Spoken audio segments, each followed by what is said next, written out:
Omar Marmoush announces himself properly to the Premier League with a sublime hat-trick. In the end, Newcastle absolutely battered. 13 away defeats on the bounce to Manchester City. And with the new signings in tow, it certainly looks a much stronger, more dominant Man City than we have seen in recent weeks. Hit the like and the share button. Subscribe to the Football Terrace. Let's go!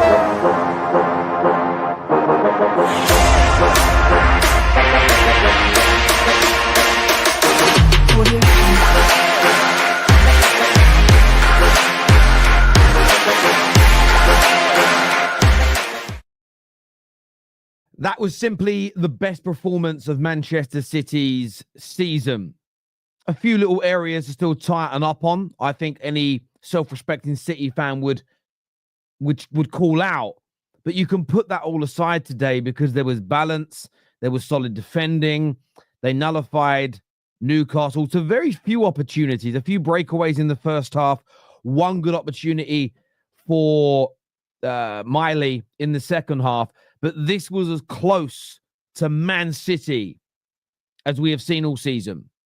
The midfield was good, defensively strong, and up front, the potency, the venom, the fear factor, the danger was back today in abundance. Absolutely was it. The fact they scored 4 goals and Haaland doesn't get one of them tells you all you need to know.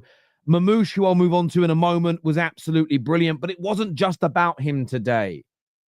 Savinho on that right-hand side was a constant danger. The interchange, times between Mohamed Marmoush and Erling Haaland, one would drop deep, one would pull on the shoulder, and they can both do the job. Do you know how scary that is? Both can play on the shoulder. Both can drop deep. Newcastle didn't know what to do. Newcastle had a high line. And I think they were, listen, in fairness to Newcastle, they pressured City early on, like most of us have encouraged teams to do.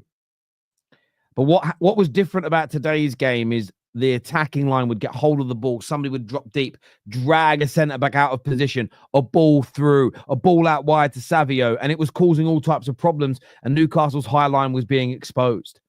But you have to congratulate and you have to say well done to the attackers at Man City because it was brilliant.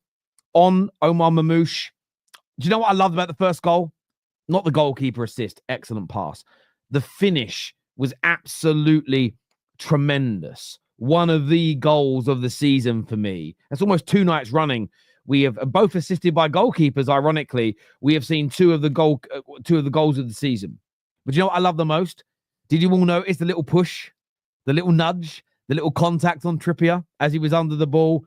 As I said, Wednesday night, very normal. Everybody was crying about it when Everton scored. But it's normal. It happens in loads of goals. It's not a foul. If he pushes him full pelt, fair enough. But it's a little, not a foul. And I saw loads of people appealing for penalties for that today in different games. None of them are given. So yeah, I'm glad that one has been put to bed. There's no doubt about it. But Marmoush was great there. The second goal, a nice bit of play by Gundogan, finds Marmoush, who then uses a very different sort of set of attributes, really. Nice bit of skill, drops the shoulder, beats a man. Slightly fortuitous with a deflection, but I felt that he deserved that luck. And the third goal was excellent as well. A brilliant counter-attack down the right-hand side. But watch Marmoush again. He knows, and this is why they've got, oh, God, the fear factor if both him and Haaland click and continue to do this. Haaland and the others are running to the near post and the far post in that 6-yard area, and Marmoush just slows his run down. So the one he's free, he's got all the time in the world. It's pulled back to him. Bang! Hat-trick. 14-minute hat-trick in the Premier League against a very good Newcastle team, and the game was put to bed then. It was done. And that was so important for Man City because it means that they can go into second gear, reserve some energy. They have a massive game away on Wednesday at the Santiago Bernabeu. But no better way to respond to what was an humiliating defeat to Real Madrid, obviously leading 2-1 and conceding 2 goals in the last few moments. But they smashed Newcastle today. And I think Newcastle have suffered a humbling, really. And almost remember you're not the finished article yet. Remember that you've been on a great run. And one thing that was going through my mind today is Newcastle looked tired. They looked a bit lethargic. And I understand when you can see 3 goals, that sort of the stuffing's taken out of you. I get it. But it was just a thought. It's not a fully formed opinion. It's a hypothesis. Have they exhausted too much emotional energy in the running to get into this cup final? And you're now seeing a bit of a hangover. It was just a thought during the game, because even at 1 and 2-0, we know there's still been a chance against this Manchester City team. But what they didn't do, they just didn't look up for it after that point, Newcastle. And they were, and I want to take nothing away from City. They thoroughly deserved it today. But I did think Newcastle were, to a man, very, very poor indeed. But I'd love to get your thoughts and your opinions on this. Diego actually says best performance this season. I agree with you, Diego. I think it has been your best performance today. There's no doubt. Nathan here says Newcastle should have stayed humble. Yeah, there is an irony, isn't there, in them? But that's what I love about it. That's why you want to do it. They mocked Arsenal for mocking City, and City can smash them 4-0. There is irony in there somewhere. I like it. I like it a lot. I like it a lot. Let's have a little look here. A few more comments that are coming through. Excellent Newcastle team, absolutely. I know you guys are talking about Ahmad. I'll read that news a bit later. This is about Man City and Newcastle. We'll come on to that a little bit later, people, please. Terry, as a Barca fan, what a goal by Omar Marmoush. The finish. Yeah, the finish was out of this world. The finish was absolutely spectacular. It really, really was spectacular. And the way he lifted it was just out of this world. Absolutely out of this world. But there we go. But yeah, I'm just reading the news now about Ahmad. You guys can stop putting it in. We'll react to that on the right type of show. And Fabrizio just tweeted about it as well. Actually, quite a while ago, he tweeted about that. But I was watching the game. Yeah, that's gutting it if it's true, and it sounds like it is true. But yeah, we've also lost three midfielders in Mainu and Ugarte, and injuries everywhere for everybody at the moment. So, but we'll touch on that when it isn't about this here. Let's have a little look. Nico Gonzalez looked great today. Can tell the immediate impact. Yeah, look, I watched him against Orient, and he looked shaky. He looked off the pace. He obviously suffered that little knock and that little injury. But yeah, much more comfortable today, much more about it. And I felt all 3 of the new signings that started today. I keep forgetting the centre backs. I had to say his name. But him, Nico Gonzalez and Marmoush, they all looked really settled today, really comfortable as well, which I think is important. So yeah, very, very good. McAtee needs more game time. I think McAtee's an excellent player, and yeah, another good cameo appearance, another goal from him. So yeah, very, very, very good indeed. Terry, I'm looking forward to the Salah versus Marmoush battle. I mean, Liverpool better pull their fucking finger out then, otherwise it's only going to last until May, and then it'll be over. So yeah, your club better pull its finger out, my old mate. They better pull their finger out with that new deal. Yeah, guys, a lot of you asked me questions about Manchester United season. I've seen the injuries. I know they're bad, but I'm going to address that in another show. This is about Manchester City and Newcastle. Let's respect those teams, and let's talk about this here. Strasbourg Steve is joining me now on the show. What are you saying, brother? Hey, what's up, Terry? Yo, yeah, that was... Well, yeah, we'll start with the Man City side of things because I agree with you. That was probably the best Man City we've seen this season performance-wise.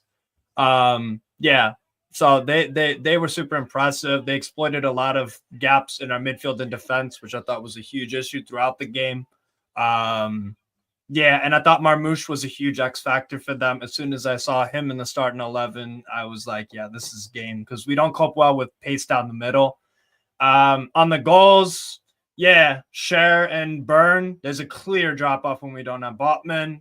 Again, that's why I didn't think we'd win. Our record at the Etihad is absolutely dreadful, and it just continues today. So, yeah, just super disappointed, not with the result, because that was coming for me. I thought people were getting a little bit too excited. Oh, Man City can, they're super vulnerable, but, they still did beat Chelsea.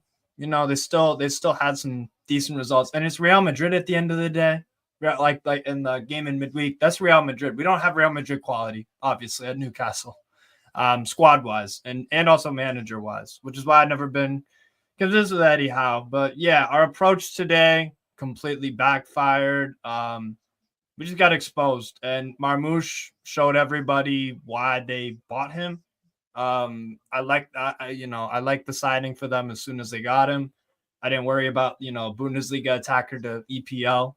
But yeah, I just thought they completely destroyed us, to be honest. And the second half, I liked the subs from Eddie Howe, but it was too little too late. After the second goal, I personally gave up. I was like, this is game over. These guys have been here before at the Eddie had, most of them, and have gotten beat again and again and again and again. Fans as well. Our fans, I didn't really notice them too much. Weren't very loud or anything. So I just felt like it was just a super limp effort. We didn't have any clear-cut chances. Didn't have any really good periods of play. Just not surprised, but disappointed at just how bad it was. But this is kind of just how it is. We're just so mad. They're inconsistent at times, Man City, but we are as well. And we have lesser players and lesser manager than them. And we've done way less in the game. Kind of showed today. Yeah.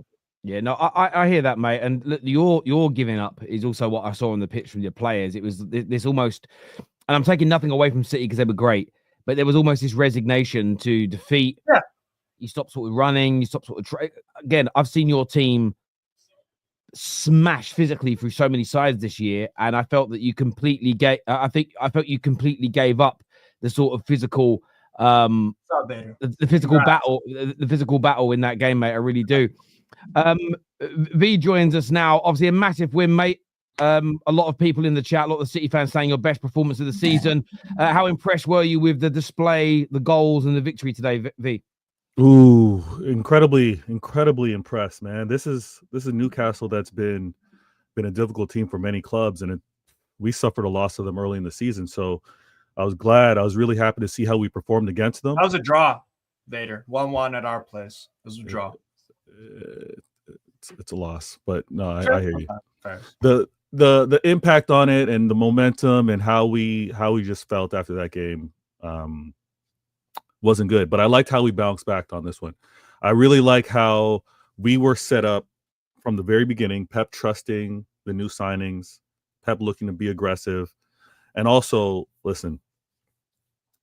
If we left that game with injuries, you'd see a totally different reaction from me. I'm concerned. Like my heart left my chest when I saw Haaland go down, because Marmoush was amazing, incredible, but losing Haaland would be devastating for any type of hopes that we would have for this top four chase that we're really playing for, and to try and do our best to win this FA.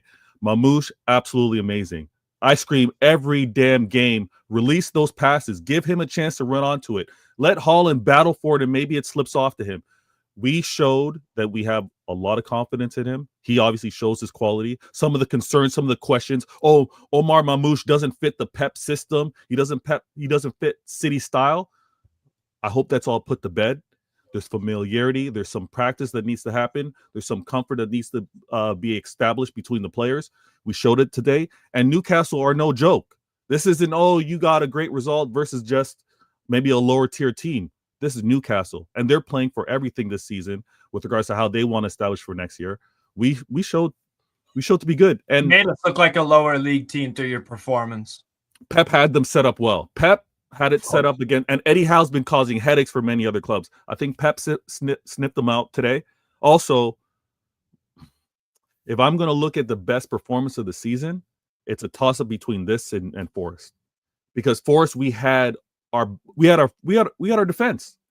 We had our defense, and out of that game, they left injured. Pep, his new defense, or what he's going to look to do with who's available, I would put it up there with, yeah, you know what? This and Forest, best performances so far. Let's try to keep this going. Real Madrid, 1 goal down. That's what's next. You'd start Marmoush surely in that game. I would run the same 11 if I was. See, Pep didn't start KDB or play him at all. So Yeah. I think we're going to see KDB. Gundogan played the entire 90. So I think we're going to see some changes there. I think KDB starts like he did in Real Madrid. I think Marmoush is going to be up there, and who he chooses to play with him, I don't know. But yeah, we're going to see Gonzalez. We're going to see KDB. We're going to see Marmoush, in my opinion.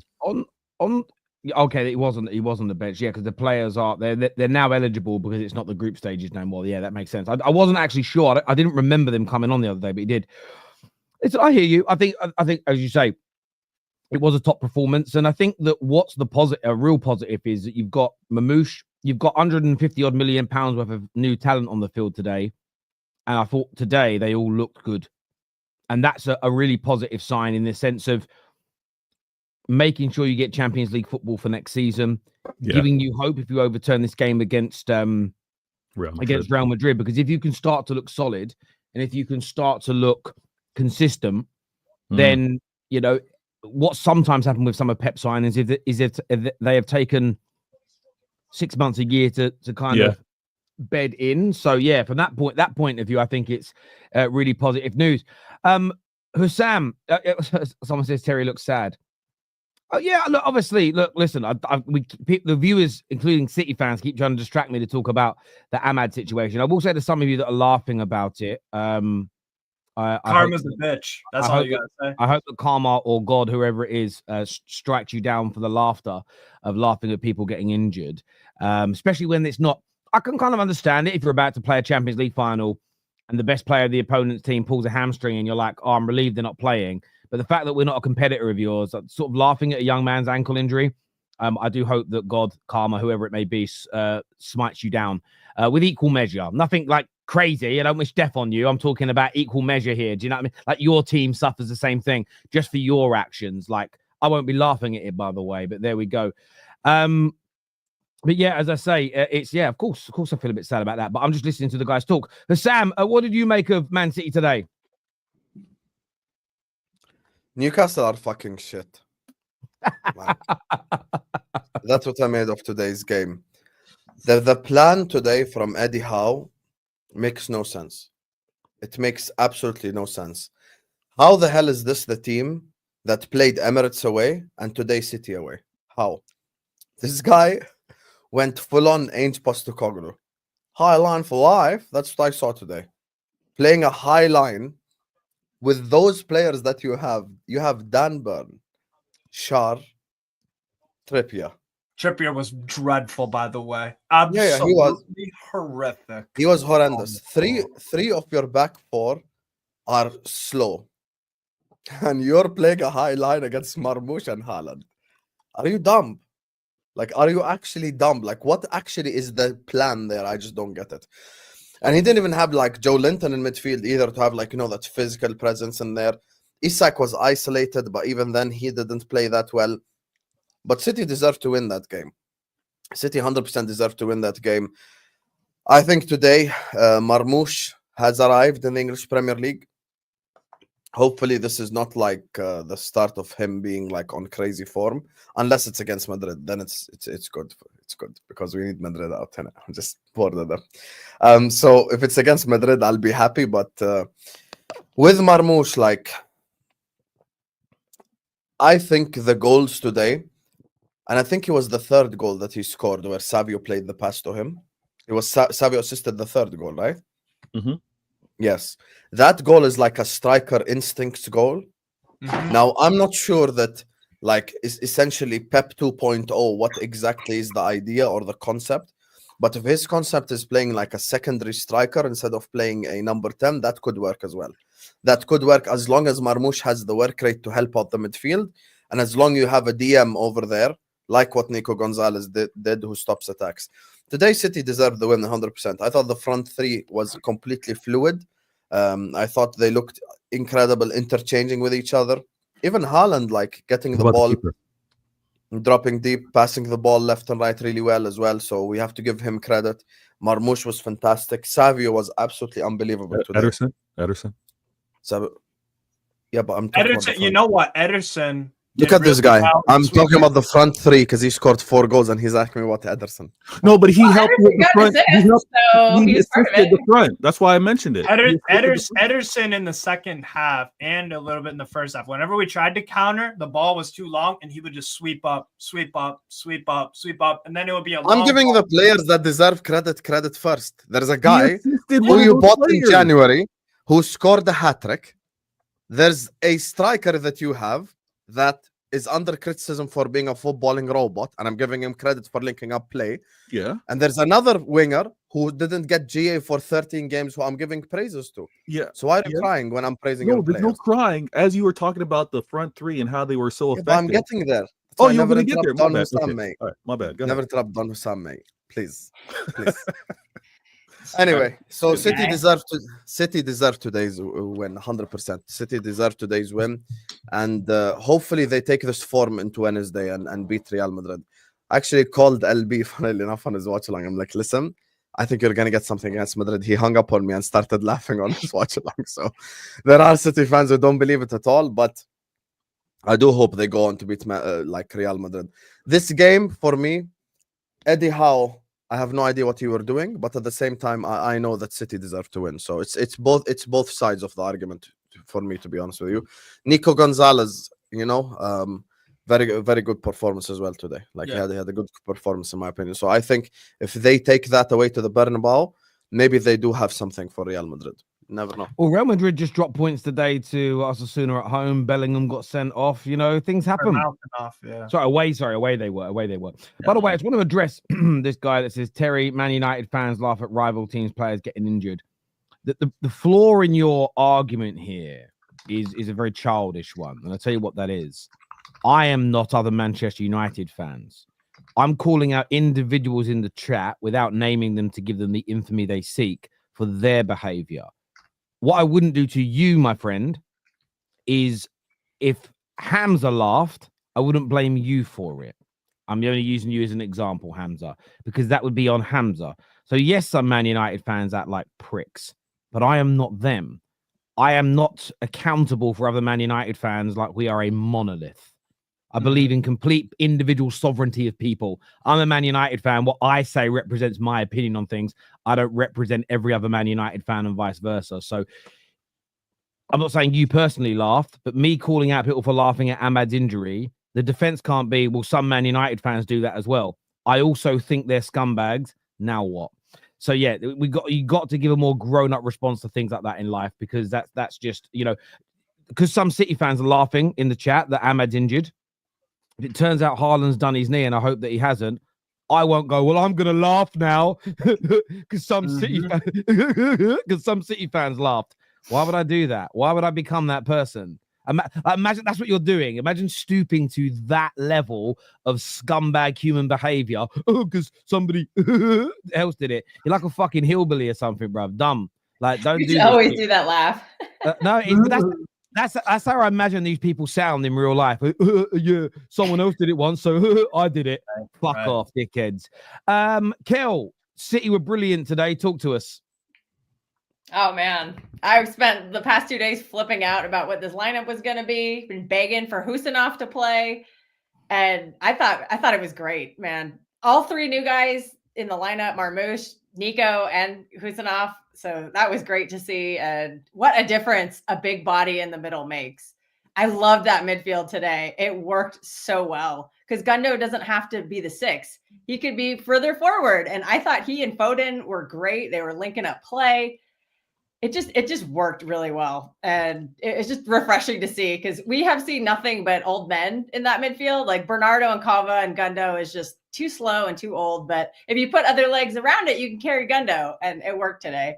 And I know Foden wasn't flashy, but I thought he had a good game. And I'm going to shout out Rico Lewis because I've been giving him a ton of crap this season. Yeah, shout him out. He had a good game. And I think you can carry him on a team with more physical players. You add a Nico and you add a Husam, and you can carry that little guy. But him next to Bernardo and Gundo doesn't work. But he had a good game, and I'm excited. I loved Husam. That man takes no prisoners. He bodied Gordon once, and I was just like, why couldn't we have seen that against Vinny? Like, that would have been nice. But, it is what it is. But great win.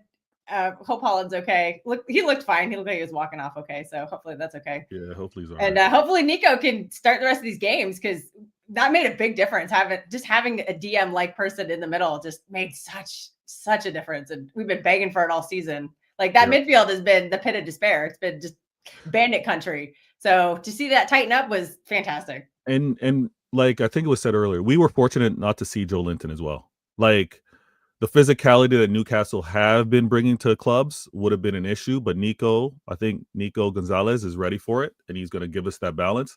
I think it's also going to be interesting to see who plays. And I don't want to talk about Real Madrid really, but it's going to be interesting to see what Pep does differently from the first leg to the second leg, moving over and who's available. But he's probably going to play all the old men because they were all benched today. So I'm not looking forward to that, but I'm actually not going to be able to watch that game. So I don't care. I'll take over hosting while Terry devours that burger for a moment. Hamza, would you run the same 11 versus Real Madrid based off today? Thanks, mate. That's what I have. No problem. I got you, man.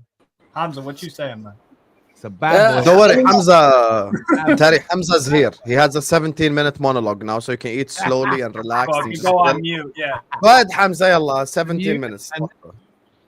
By the way, Hamza has skipped the last 4 match reactions because his team lost, but now he's back. Go ahead, Hamza. Listen, I've always been here. Listen, the performance was amazing. A lot of people know that Newcastle is a very dangerous team.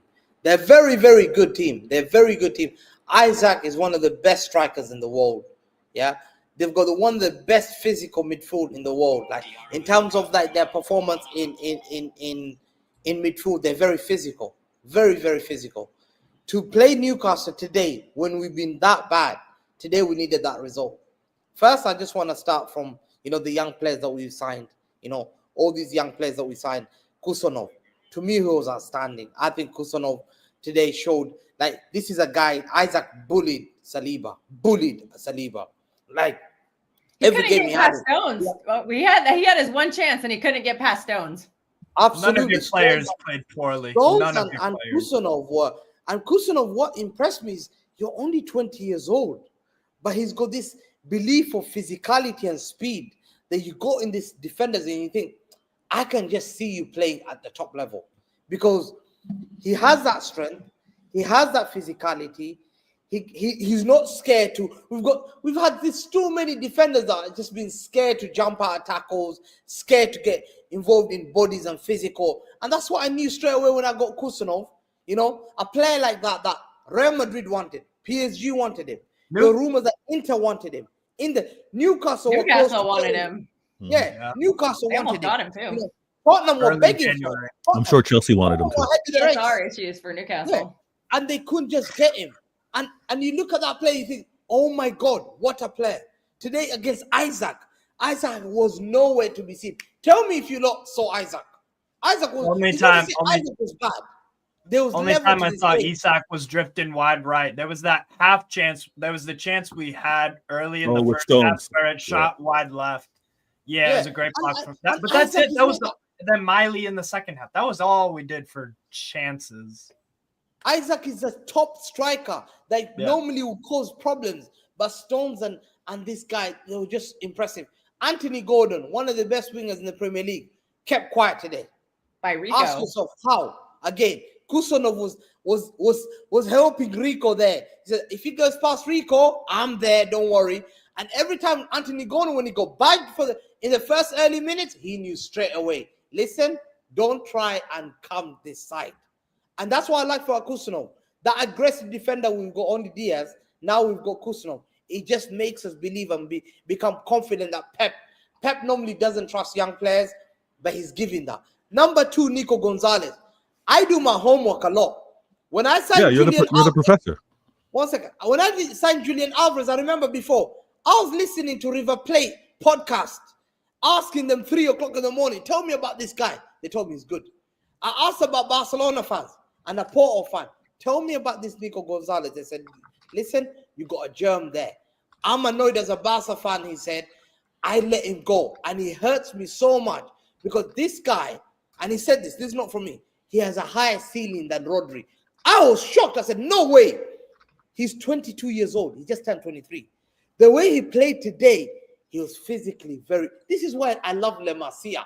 Le Masia is like the academy. They just learn things that footballers learn. You think, wow, the bossing on the game, physicality, the way he could against tight spaces. Bruno Gomaresh. My fan base were telling me, Hamza, spend 100 million on Bruno Gomaresh. I said, everyone, do not spend 100 million on a 28-year-old player. Yeah, 28-year-old. We were that desperate. Some fan base really thought that. Yes or no, Vato? People thought Bruno, 100 million. Yep. Look at Nico. Nico's just come in. It's not to say Price tag Bruno's was too high. Nico Great talent. Price tag was too high though. Nico will play. Bruno would with have been Rodri. good on our team, though. Can I ask a Nico, question? Guys, Hamza, I like what you're saying. There's a comment here from Liverpool Kings. I know you guys are happy with new signings, but I want to kind of pose this to Husam first, from one of his fellow supporters. Should this not be expected when you spend 175 million on players that you mentioned? It's because I think some of the viewers are almost saying, well, you guys are acting shocked that 175 million pounds worth of talent is playing well. Is that a fair challenge, Husam, from this fellow Liverpool fan? A fair challenge, of course. The way that you listen to Hamza speak about Nico Gonzalez like he's this unknown guy. Sorry, he didn't play for River Plate or Boca. Be quiet. Let me talk now. He didn't play for River Plate or Boca Juniors. Played for Porto and he was on loan at Valencia. And he's from Barcelona's academy. So obviously the guy is fucking talented because the players that come through at Barcelona, Gavi, Pedri, whoever, Yamal, they have a talented bunch over there. And you spend 60 million on Nico Gonzalez and he's actually good. Oh, shock horror. Wow, you spend money on a good player and he's actually good. Like, who would have thought? At the end of the day, the reason why this is a fair challenge is this is Pep Guardiola's first ever time he's gone through a tough time, at a football club like this, because he's never stayed this long. And he spent a lot of money in January to try rectify it. Oh, God, here we go. And when can I speak? And when you spend a lot of money on when you spend a lot of money on players, you rectify the situation by just, by solving the problem by spending more. So that's just, listen, there are struggles that he will never have in his career, and I'm not expecting him to have it. So it is what it is. And there's a reason why he's willing to stay at the club as long as he wants, because everything he wants, he gets at the end of the day. These players, I wanted Marmoush personally at Liverpool. I really wanted him to. Sam, you never told me. I never knew. I wanted him to sign. Hamza, when we do content together, you spend 3/4 of it on spaces, on mute. So how would you know what I want, what I don't want? So relax. You never say. I've never heard. I wanted Marmoush at Liverpool. Obviously, he was tearing up Frankfurt this season. His road as well to Europe is a crazy one because he made it from Canada. So like the guys had a difficult road all the way to dual Europe. citizenship, Egyptian Canadian. Yeah, but he plays for the Egyptian national team. What about Darwin Nunes when he was banging at Benfica and you spent 85 million on him and you destroyed him and his career? Why he plays at Uruguay is different to how he plays at Liverpool. But why do you include add-ons for why do you include add-ons for my players, not for your players? Why? Yeah, I'm saying Kusanov was a nobody. No one knew. No, but you just said 85 million on Nunes. He didn't activate any of the. He didn't activate any of the clauses because he's shit. How much? Yes, I know about Kusanov because he played in the Asian Cup, mate. I do too because I watched. Oh, you need Uzbekistan player. Wow. Yeah, exactly. He played in the Asian Cup. Tell me who's He's very good. Uzbekistan very good in that. Yeah. Sorry, what is the Nunes number? Just so we can be accurate moving forward. What do you mean? 64 million. 64. Yeah. Okay. All right. 80 million. He didn't activate any of the add-ons because he's crap, innit? Let me answer that question.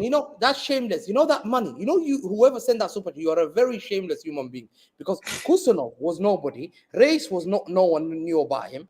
And Omar Marmoush, yeah, fair enough. Nico Gonzalez, when I was told we're signing a Porto player, I thought of Varela. I knew Varela. I never knew Nico Gonzalez. Hang on a minute ago, you just said that when you were signing Nico Williams, people were telling you he was better than Rodri. Which is it? He's a Barcelona fan. That's what I had to ask because I never knew about him. He did his homework. I did my homework. I went and asked someone else. I said, "Who's this Nico Gonzalez?" And he said he came from my academy. And a Porto fan said, "Listen, you're getting probably upcoming good talent, but the way Pep plays, he will do very well. Like how we're gonna get Cambiasso in the summer." Right, I look at it this way: like, you guys are spending money that you have earned, and there's no issues with that. There's three teams I called out in January: Man United, Chelsea, and Arsenal. for all not helping their managers enough by bringing in players. And the football gods have smited each of those three clubs down by taking out two or more of Key their players. attackers in that time period. Man City have done the right thing by buying players. It's as simple and as straightforward as that, because I don't wish injury on anybody, but if you do now suffer an injury in another area of the pitch, at the very least, you brought in reinforcements. So if Haaland was to go down for a few weeks or a few months, you've got Marmoush. If you were to lose another midfield player, if Gundogan gets injured, you've obviously now got Nico Gonzalez that comes in. If you guys would have neglected it like we all did in January and then suffered more injuries, it'd be, shame on you. You've got the money to spend. I know it isn't as easy for Man United. We don't have as much money. My biggest argument now, we shouldn't have let players go. We shouldn't have let 2 or 3 go out on fucking loan if there's no money now. But I'm going to address that in a different piece of content. I get why people are asking the question, but for me, City are spending the money that's theirs on players, doing everything they can to win. They're serious. We just got to hold that as rivals. I'm not going to waste any time crying about it and focusing on them. I'm going to focus on my club not doing the right thing. But maybe that's just me. There's a few super chats here. First one says it's too early to say anything, but all different players in different positions purchased for 175 million. Coming good and making instant impact isn't straightforward as Husam is making it sound. I will say this to your super chat though. This is too early because this is the first game that they've really all gelled together at the same time. I mean, let's not talk about Kusanov's debut. Marmoush has had as well 2 bad games in a row. So they might have like a bad game again and then a good game.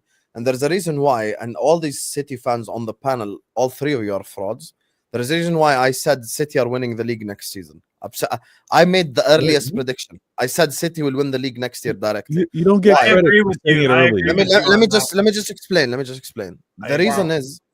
The reason is the same criticism that I just applied will make their life easier next season, which means Marmoush having a bad game and then 2 good games and then 2 bad games, then 3 good games, etc.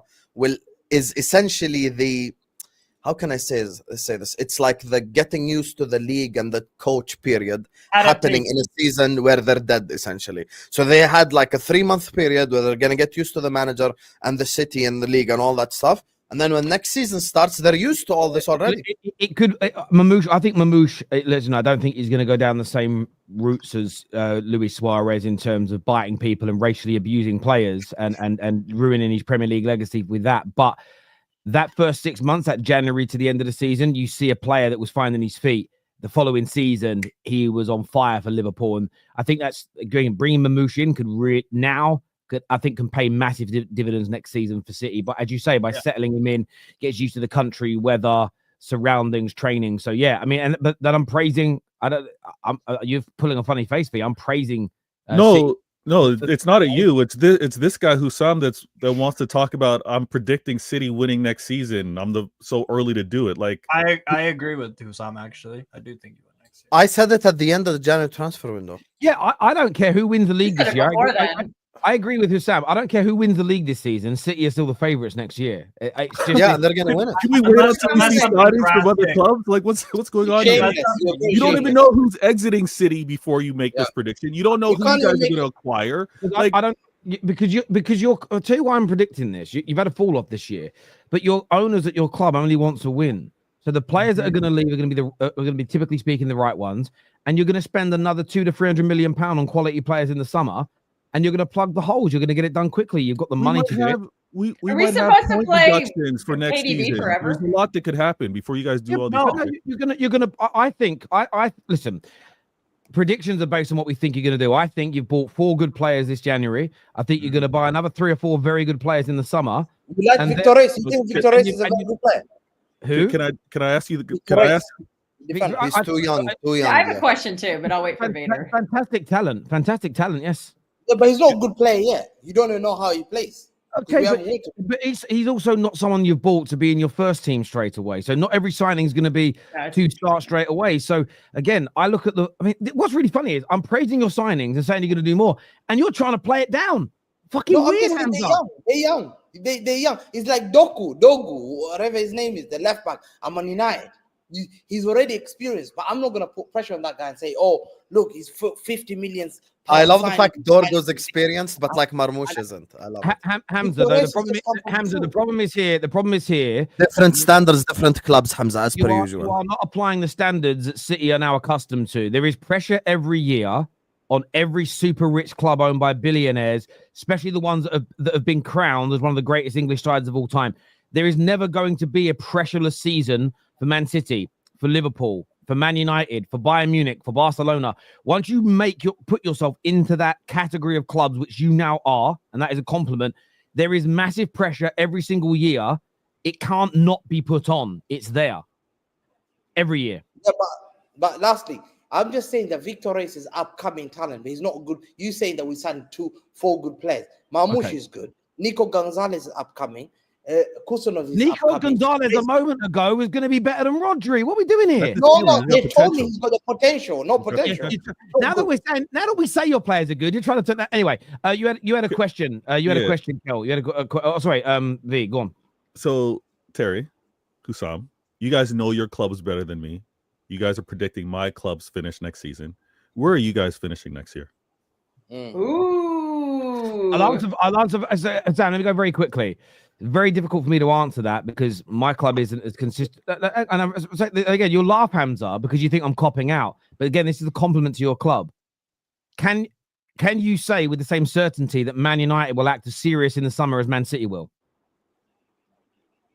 You acted serious this summer with Ineos. Okay, so do you? Well, everyone now is saying we're not acting serious. Do you think Man United will act as serious and buy as well as City will this summer, as an example? Do you think that is plausible? No, but that doesn't need to be the comparison. But it is the comparison because I don't know how we're going to behave now this summer. We have just allowed out. You spent a lot over the summer. No, it's not about money being spent. It's about it being spent in the right places. But Terry, you said that you've got a good structure now. Last couple, I remember last season. Hang on a minute, but I'm still trying to answer. The problem with your question is you're not letting me finish my answer before you ask the next question. So for me, I believe we'll improve next season. I believe we'll go to another level. The problem is from the summer when we put that structure in place, we pulled half of it out because we said it wasn't worthwhile anymore. We haven't replaced that person. We then hit this January and not bought anybody, but let too many players go. So from my standpoint, I have far more question marks over what Ineos are now doing to what I had a year ago because the summer was good. So for me to predict where we're going to be is much harder than I think a team that's won 4 league titles on the bounce, has had a bad year, that has just spent brilliantly, that we all know is going to spend brilliantly again in the summer. I would make you just early doors still favourites next year because you've still got Pep Guardiola. For me, I would expect Man United to push themselves somewhere near the top 8 next season. Something along those lines. I've got to wait and see what we do in the summer. What I feel like is almost a guarantee is this summer you guys are going to buy very well. We might try to buy very well, but look how many teams are ahead of us in the pecking order right now for players. It's a much harder thing to predict Man United's growth than it is the direction City will go in the next 18 months to 2 years. And then if you're trying to, because obviously I don't even need to give a long answer. The reason why Vater's asking this question is because his fraudulence knows no bounds. And he knows that we know that City are capable of spending money and they spend smart money. He wants me, the football club that have went 3 transfer windows without spending money, to tell him where the fuck we're going to finish next year. With 3 players having expiring contracts. There is so much anonymous, so much unknown. I don't even think if I bring you Richard Hughes himself to the stream, he could tell you where we're finishing next season. So relax. Yeah. You guys can all predict City, but you can't predict your own club. It's but the reason why we can predict City is because you won 4 and 5. Husam's the same guy. Won't even back his club this year. Do not believe that Liverpool are going to win the league. Husam, who still was 10 points clear of everyone. So I agree with that. Answer that question. I don't want to answer that question. I agree with that. When it comes to Liverpool ones is very, very interesting as well, because with Liverpool, 3 of their most important players this season may not be here next year. So if you could ask me Liverpool's, I would say that it really depends on the outcome of those 3 renewal of contracts, because I also know they don't spend like City spend, and that's not a dig at City, it's a compliment. So will they actually go out and replace Mo Salah's goals with someone that's doing it right now in the moment, like an Isak as an example? I don't know. I'm not convinced they will. So if they lose those 3 players, if they lose those 3 and don't go out and spend adequately to replace them, they're in a top 4 race maximum, in my personal opinion, next year. So, but with City, I know that you are not going to let 3 of your best players that are still in their peak go this summer and then not replace them. So I do find it easier to predict a team as well run as City. Liverpool are well run, but not as well as you. And Man United, everything is up in the air right now. If you read all the reports about our financial difficulties, we may not even have the money to bring in exactly what we need this summer. It's a long road for us. So that's why the predictions are different, because you can't treat all clubs as a monolith. We're not all the same. We're not all in the same scenario and situations. We don't all have the same money. We don't all have the same managers. So therefore, you can't just predict the same way for everybody each time. I think you have to put context into and conditions into everything there. It'd be interesting to see. Last question, just quickly, that question. Do you not blame the Liverpool talking about this big club mentality that they have, that they fail to attract big players? They lose players who've been supporting them, like this guy, Trent Alexander-Arnold. They tell us he grew up in Liverpool, supported Liverpool, played for Liverpool. My guy might be leaving them on a free, like Steve McManaman. No, I don't. Like listen, why can they not pull these great players? So hang on. It's not about Liverpool not having great pull. I think Liverpool as an institution does. I think they just have owners that are not prepared to pay the rate for particular players. I don't think they'll sign someone like Isak in the summer as an example, because I don't think they're prepared to pay him the wages and the transfer fee. The Trent situation. Newcastle won't sell him. Well, the Newcastle, yeah. I mean, but let's just live in a world where they would sell him for a moment, just for the Liverpool side of the argument. But Terry, they've shown to be good without having to make signings like those. They paid Nunes. Yeah, they're the best team in Europe. And they bought brilliant teams. I've always felt though with Liverpool, if they went to that slightly next level and would have bought certain, so if they would have gone out, if they keep all the 3 we've mentioned, but then they go out and buy Marmoush, they go out and get Bruno Guimaraes. I'm just throwing some names out here. They go out and do that. That's when they can start doing back-to-back league titles. That's when they can maybe retain a Champions League. That's when they can start winning 2 or 3 trophies in a season.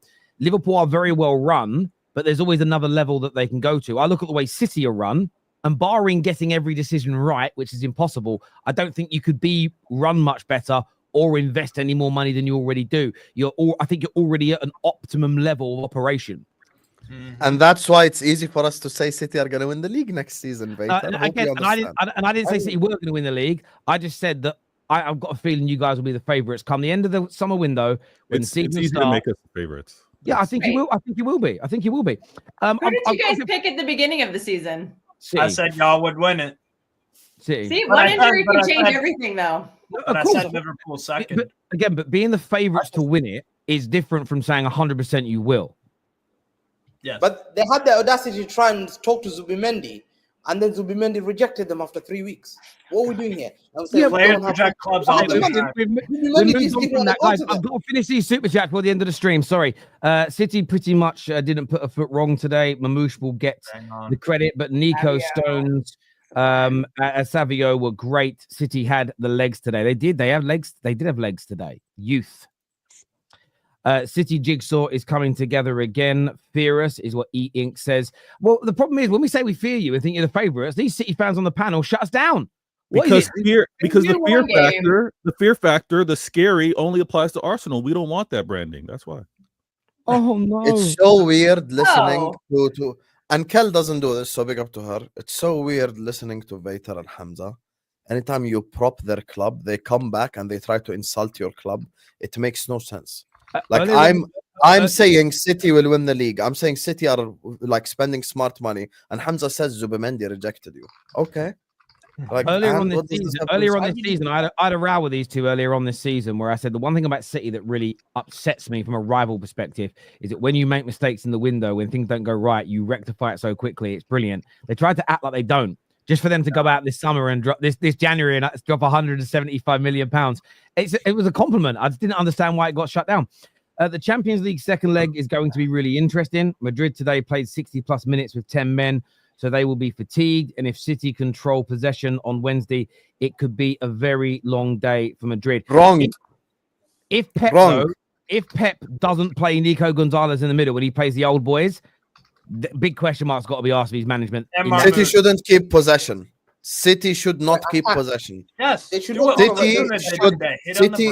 City should put Haaland and Marmoush at halfway line and running behind Yeah, Asensio they and defend Tchouaméni. bad. When they did that in the first 5 minutes, I cried tears of joy. It was Cooked. beautiful. I want to see that Directly, you all would have season. cooked them. Yeah, Directly, you would cook I hear you there. Look, I want to thank everyone who's tuned in. Congratulations to Man City on a massive win today. Commiserations to Newcastle. This video is going to redirect you to MHF, so go and watch Mo and Husam over there. Hamza, V, Kel, Steve, of course, the Don Husam. Thank you all for coming on. Until next time, take care. Goodbye. God bless. And I'll see you all again soon. Peace.